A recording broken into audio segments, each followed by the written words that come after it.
Hello everyone, welcome back to my channel. I am Dr. Kavita Yadav. I am a BNWise doctor and I post here about health, lifestyle and BNWise content. And our today's topic is some tips and tricks about weight loss. तो basically कई बार होता है कि जब आप weight loss journey पर हैं, बहुत कोशिश कर रहे हैं, डाइट कर रहे हैं, एक्सरसाइज कर रहे हैं, लेकिन फिर भी कहीं ना कहीं 1-2 किलो कम होने के बाद जो वेट है वो स्टक हो जाता है कहीं ना कहीं. अब उसके बाद हम कैसे उसको बढ़ाएं, उसके लिए हम कुछ टिप्स एंड ट्रिक्स समझेंगे. और स्पेशली जो समर सीजन है, समर में आपकी जो अग्नि है वो मंद हो जाती है और उसके लिए आपको उसे बूस्ट करने की भी आवश्यकता है. तो आपका ज़्यादा वक्त ना ज़ाया करते हुए हम जाते हैं जल्दी से आपके ट्रिक नंबर 1 पर. सो नंबर 1 टिप और trick is to eat food at the right time. जैसे कि आप इंटरमिटेंट फास्टिंग ट्राई करें या फिर और भी बहुत सारी चीज़ें ट्राई कर रहे होंगे या बहुत लंबा फास्ट कई लोग करते हैं. तो मोस्ट इम्पॉर्टेंट ये है कि आप एक बार लंबा फास्ट कर आप वेट लॉस कर लेंगे, बट फिर वो कहीं ना कहीं वापस से बाउंस बैक होता है. तो हमें कंसिस्टेंटली धीरे धीरे एक कंटिन्यू वे में वेट लॉस करने की ज़रूरत है और ऐसा डाइट फॉलो करने की ज़रूरत है जो आप लंबे समय तक फॉलो कर सकें. Because most importantly consistency is the key. जितना आप कंसिस्टेंट रहेंगे, आपने जो भी तरीके आजमाए हैं उनको लेकर, तब तक आपका वेट लॉस प्रॉपर नहीं होगा. सो जो हमने बताया राइट टाइम जो है फूड लेने का, वो मैं आपको समझाऊंगी. थोड़ा सा आपके बॉडी में जो हार्मोन सिक्रीट होते हैं उनका जो नेचुरल प्रोसेस है, नेचुरल टाइमिंग है, उसके अकॉर्डिंग. सो सबसे मोस्ट इम्पॉर्टेंट जो अब हमारा हार्मोन है वो है इंसुलिन, जिसके बारे में सभी लोग जानते हैं. पैनक्रियास से सिक्रीट होता है इंसुलिन, जो कि ब्लड में अगर ब्लड ग्लूकोज बढ़ जाता है तो इंसुलिन सिक्रीट होता है ताकि जो आपके सेल्स हैं उनको वो इन्फॉर्मेशन दें और जो ग्लूकोज बढ़ रहा है वो आपके सेल्स उसको यूज़ कर सकें. इसका अपोजिट वर्क करता है ग्लूकागॉन. ग्लूकागॉन क्या करता है कि जब आप फास्टिंग स्टेट में होते हैं या फिर आप जिस वक्त नहीं खा रहे होते और आपके बॉडी को आवश्यकता है ग्लूकोज की, तो वो आपके लिवर से जो ग्लाइकोजन फॉर्म में स्टोर्ड ग्लूकोज है उससे यूज़ करवाता है आपकी बॉडी को. सो इसी तरीके से जो इंसुलिन हार्मोन है उसका नेचुरल सिक्रीट होने का टाइम है मॉर्निंग में 8 बजे से लेकर इवनिंग में 6 बजे तक. बेसिकली जैसे ही सूर्योदय होता है आपका इंसुलिन जो है सिक्रीट होना शुरू हो जाता है. जैसे आप उठते हैं उसके आधे 1 घंटे बाद ही आपका जो इंसुलिन है वो सिक्रीट होने लगता है. जैसे कि सूरज बढ़ता जाता है और जैसे ही वो पीक पर होते हैं, यानी कि 12 है ना, 12 PM जो टाइमिंग है सबसे पीक पर आपकी जो अग्नि है वो उसी वक्त होती है, इंसुलिन सिक्रीशन है वो उसी वक्त होता है और सूर्य भी सबसे पीक पर उसी टाइम होता है. उसी तरीके से अब वो धीरे धीरे कम होता जाता है और 6 बजे तक या फिर 7 बजे तक जैसे भी आपका सूर्योदय हो रहा है, सूर्यास्त हो रहा है वैसे वैसे आपके इंसुलिन सिक्रीशन जो है वो लो होता जाता है. अब अगर आप 6 बजे के बाद खाना खा रहे होते हैं तो इंसुलिन ज़बरदस्ती सिक्रीट होता है और आपकी बॉडी को एक्स्ट्रा वर्क करना पड़ता है. इसीलिए जो इंटरमिटेंट फास्टिंग है ये कोई अलग फास्टिंग नहीं है, ये नॉर्मल एक साइकिल है जो एक्चुअली में जैसा होना चाहिए उसका. Number 2 trick is very basic. Increase physical activity in your routine.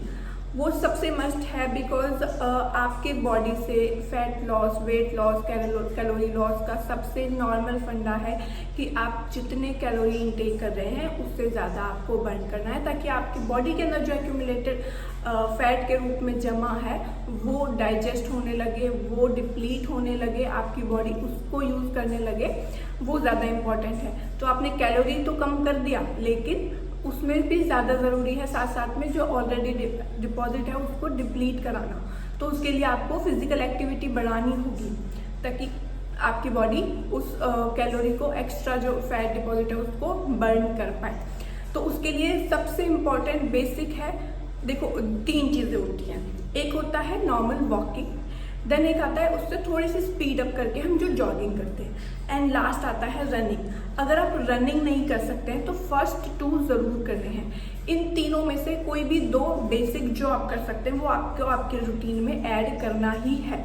है ना। जैसे कि आपको जो रनिंग या फिर जॉगिंग का टाइम है वो मॉर्निंग में सबसे बेस्ट है। मॉर्निंग के वक्त आप रनिंग या फिर जॉगिंग को इंक्लूड कीजिए एटलीस्ट 45 मिनट्स के लिए।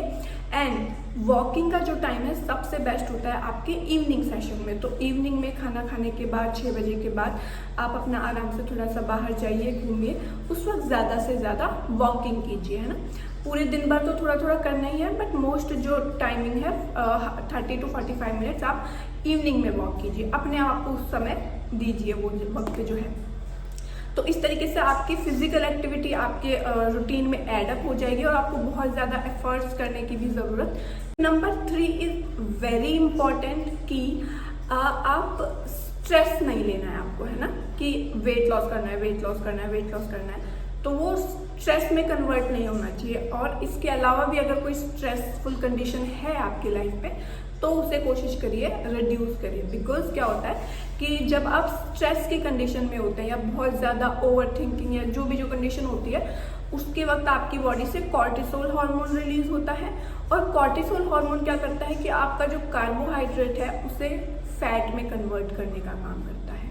तो आप अगर जो भी खाना खा रहे हैं वो डायरेक्टली फैट में कन्वर्ट होकर आपकी बॉडी में डिपॉजिट हो जाता है। तो आप अगर कम करना चाह रहे हैं तो वहीं वो उल्टा हो रहा है कि वो बढ़ रहा है ना।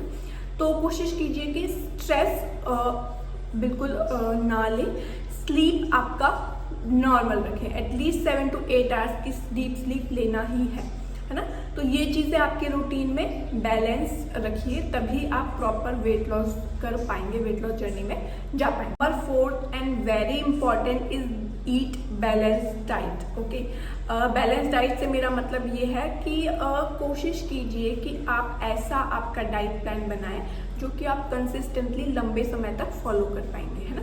कई बार कोई लोग ऐसा बना लेते हैं बहुत कि हमें करना है crash diet, keto diet, but वो आप लंबे समय तक फॉलो नहीं कर पाते हैं। और अगर कर भी रहे हैं तो वो कहीं ना कहीं आप अपने बॉडी को, हेल्थ को हार्म कर रहे हैं। तो ऐसी डाइट बनानी है जो आप कंसिस्टेंटली फॉलो कर सके, प्लस उसमें बेसिक आपके न्यूट्रिएंट्स ऐड होते रहे और वो आपको पूरे दिन में थोड़ी एनर्जी प्रोवाइड करते रहे। आप बहुत ज़्यादा वीकनेस आपकी बॉडी में एकदम से ना आए। एंड ऑल्सो बैलेंस डाइट के साथ साथ में एक बेसिक टिप है कि कोशिश कीजिए कि बैलेंस डाइट लीजिए, पूरे वीक में एकदम नॉर्मल रखिए और पूरे वीक में एक दिन फास्ट करना है आपको, है ना। Fasting is very important, is very good therapy, but mindful fasting is really important. So mindful fasting से मेरा मतलब है कि जब हम फास्ट करते हैं ना तो आपका जो फर्स्ट 24 आवर्स होते हैं उसमें आपका जो स्टोर्ड लिवर में ग्लाइकोजन है वो यूज होता है एज योर ग्लूकोज, ताकि आपकी बॉडी एनर्जी मिल सके, उसको एनर्जी मिल सके और वो वर्क कर सके। तो उसके बाद क्या होता है, आफ्टर 24 आवर्स आपके बॉडी में जो एडिपोज टिश्यूज में जो फैट स्टोर्ड है वो फैट यूज होने लगता है। सो माइंडफुली फास्टिंग का मतलब मेरा ये है कि 24 आवर्स से ज़्यादा आपको फास्टिंग करनी है ना। सपोज आप 6 डेट को आपको फास्ट करनी है ना, तो 5 को डिनर स्किप कर दीजिए। ओके, सिर्फ पानी इंटेक करना है आपको उसके बाद, और उसके बाद पूरा 5 को फास्ट रखिए एंड नेक्स्ट 6 को मॉर्निंग में अपना फास्ट खोलिए। इससे क्या होगा कि आपका जो फास्टिंग का टाइम है वो 24 आवर्स से ज़्यादा होगा और वो बेटर वर्क करेगा नॉर्मली 24 आवर्स के फास्टिंग से। So number 5 most important is कि समर में आपका जो डाइजेस्टिव सिस्टम है वो थोड़ा वीक होता है, क्योंकि डाइजेस्टिव फायर जो है वो लो रहती है। तो उसे बूस्ट करने के लिए हमें कुछ चीज़ें ऐड ऑन करने की ज़रूरत है। उनमें सबसे इम्पॉर्टेंट है स्पाइसेस आपके जो किचन में अवेलेबल हैं, जैसे कि पंचामृत पे ले सकते हैं जिसमें क्या जाता है मेथी दाना, जीरा, सौंफ, धनिया, अजवाइन। ये 5 चीज़ें आपको 1 गिलास पानी में रात को भिगो कर रखनी है और सुबह उसको हल्का सा गर्म करके छान कर पी लेना है। ये एक तरीके से आपका मेडिकेटेड वाटर हो जाता है। इसके अलावा आप जिंजर टी भी ले सकते हैं जिसमें जिंजर, सिनेमन और ये अजवाइन और तुलसी हो गया, साथ में आपने मिंट डाल लिया, ये सब करके एक अच्छी सी चाय बनाकर और आप वो भी ड्रिंक कर सकते हैं। That will also boost your digestive. So after this thing, the most important thing is consistency. Okay, so जितना आप कंसिस्टेंट रहेंगे उतनी आपकी बॉडी आपको रिजल्ट देती जाएगी। बहुत ज़्यादा एक साथ करके एकदम से डाउन होने से अच्छा है एक कंसिस्टेंट वे में एक ऐसा प्लान फॉलो कीजिए, डाइट या फिर आपका रूटीन, फिजिकल एक्टिविटी, सभी चीज़ों का एक कॉम्बिनेशन, और ऐसा जो आप लंबे समय तक फॉलो कर पाए, वो ही आपको वेट लॉस में हेल्प करेगा। So thank you so much. Hope you all like this video. If you have more questions, you can comment down below and I will try to answer all of your questions. So yeah, thank you so much.